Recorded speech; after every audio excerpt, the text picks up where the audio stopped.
सारख्या सुसंस्कृत शहरामध्ये खूपच दुःखद अशी घटना घडली. हुंड्यासाठी वैष्णवी या ताईचा बळी गेला. पैशाच्या हव्यासापोटी त्या ताईला तिचा जीव गमवावा लागला.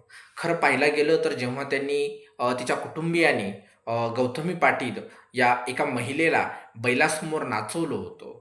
तिला नाचण्यासाठी सुपारी दिली होती. तेव्हाच या कुटुंबियांची मानसिकता तमाम महाराष्ट्रीयन माणसांच्या लक्षात आली होती. परंतु जे कोणी यांचे पाठीराखे होते, ज्यांनी यांना पाठिंबा दिला होता, तर त्यांनी वेळीच त्यांना समज दिली असती आणि यांच्या आर्थिक नाड्या आवळल्या असत्या, तर ही वेळ आली नसती.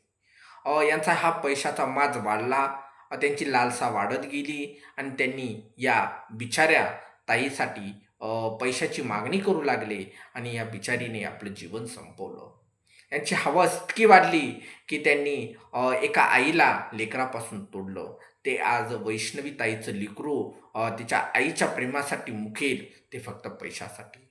आज तिची एक आई अ, आई अ, ही कायमस्वरूपी तिच्या मुलीच्या आठवणीत रडेल, दुःख व्यक्त करेल. तिचा बाप हा तिचा लाड पुरवलेला, हा तिचा वडील कायमस्वरूपी हा डोळ्यामध्ये अश्रू घेऊन जीवन जगेल.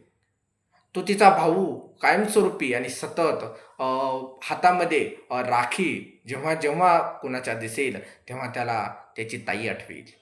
अशी ही ताई फक्त एका गोष्टीसाठी मुकली आणि ते म्हणजे फक्त हुंडा, हुंडा, हुंडा.